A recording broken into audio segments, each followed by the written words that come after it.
So today's story is called Inky's Amazing Escape, How a Very Smart Octopus Found His Way Home.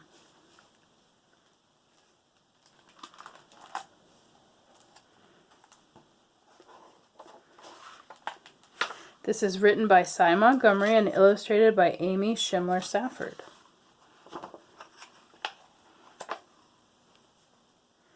The baby octopus hatched out of an egg the size of a grain of rice.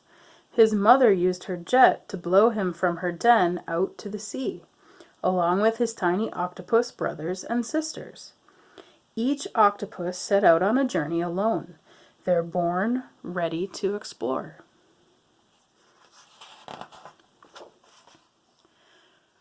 For weeks, the octopus rode the currents of the Pacific Ocean. He ate tiny scraps of food that floated by. He grew fast. Soon he needed bigger meals: clams, fish, and octopus's favorite, crabs. To find them, the little octopus had to explore. Curious, he wondered, might there be a tasty morsel here? What about over there? He poked his slippery, bendy arms into every nook and cranny. Soon he found a yummy clam. He used his strong suckers to pull the clam apart and ate the clam for dinner. Now the octopus was sleepy. How would he find a safe place to nap? He searched among the coral. He found a crack that led to a little cave. In went 1 arm, 2 arms, 4 arms, 8. Good night. In the morning, the octopus again went exploring. What would he find today? How he could both feel and taste with his suckers. But he didn't see the long green fish swimming like a banner rippling in the wind. It was a moray eel. He chomped down on 2 of the octopus's arms. The young octopus used his jet to shoot away head first, arms trailing behind.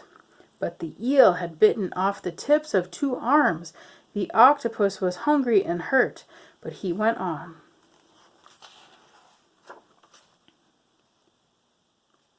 The octopus spotted a wooden box lying on the sea floor. In went his slippery, bendy arms. In went his squishy head. He ate the lobster, then he took a nap.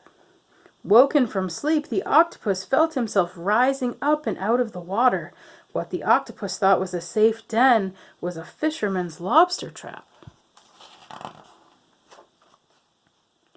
"You aren't a lobster," the fisherman exclaimed. "Who do we have here?" The octopus, who had never seen a human before, wondered the same thing. "You're hurt," the lobsterman observed.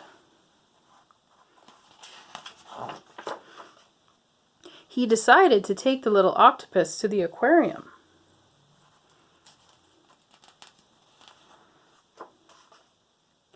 The aquarium keeper saw the octopus's hurt arm. "You'll be safe with us," she told the octopus, and poured him into a tank. She named him Inky because when they're scared, octopuses can squirt ink. But the little octopus wasn't scared. He was ready to explore. He felt and tasted the glass and all the corners with his slippery, bendy arms and his strong suckers. He crawled to the top of the tank and looked up at the keeper. She handed him his favorite snack, a yummy crab. Now they were friends.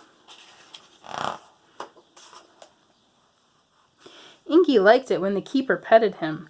Sometimes he was so happy he would change color.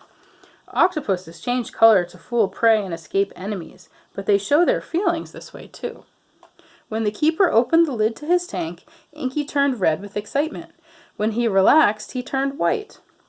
Sometimes he made spots on his arms. Sometimes he sprouted stripes and splotches. Inky felt better. He had fun in his tank. The keeper gave him dried corals, pots, and jars to explore. Inky poked his slippery, bendy arms into all of them. Sometimes he'd squeeze his squishy head inside. Sometimes the keeper gave Inky toys. Inky liked to take apart Lego blocks and put them back together. He liked to play with Mr. Potato Head. One time, with his suckers, he pulled Mr. Potato Head's eyes and handed them to the starfish in his tank.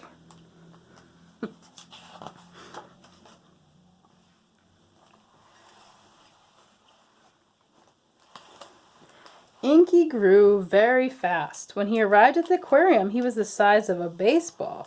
Now he was the size of a soccer ball.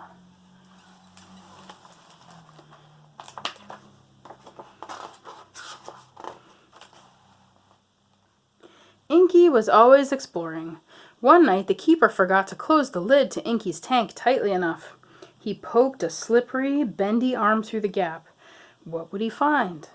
First one arm, then another and another, then all 8 arms climbed out of the tank. Finally, his squishy head was out too. Inky slid along the floor, exploring with his arms. Soon he came to a hole, a drain for the water always slopping out of aquarium tanks and hoses. Where would the hole lead? There was only one way to find out. He pushed his slippery, bendy arms into the drain. 1 arm, 2 arms, 4 arms, 8. He pulled and pushed, he pushed and pulled, and finally his squishy head popped inside the drain too.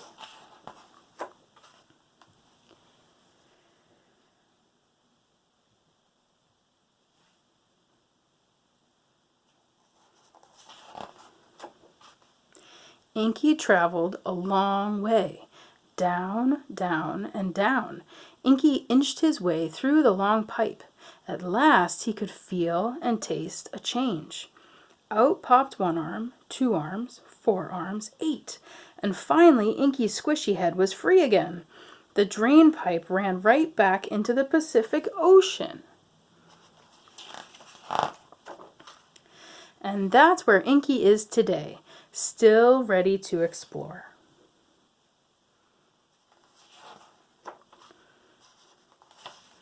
So there's some fun facts at the end of this, and I'm going to read you a little bit, not all of it. So Inky was actually a real octopus. The lobstermen who caught him off New Zealand's shallow reefs donated him to the National Aquarium in Wellington. Inky's nighttime escape down the drain and back to the sea in 2016 was reported in newspapers around the world. Octopuses are fabulous escape artists. They have only one hard part in their body, which is their beak, and they can squeeze through any opening big enough to fit it. That's how Inky, big as a soccer ball, could squeeze through a drain pipe that was only 6 inches wide. Their muscles are less like our biceps and more like our tongue. You can stick your tongue partway into the neck of a bottle, but couldn't do it with your bicep, even if you could detach it from your arm bone. Slime covering the skin makes the octopus slippery and also keeps its skin moist during short overland excursions. Suckers on the arms help propel the animal across any surface, wet or dry. So that is how an octopus, as big as a soccer ball, snuck out of the aquarium through a drain pipe. And there's a picture of him. I'll see if I can make it closer for you. That's the real one. I hope you liked the story.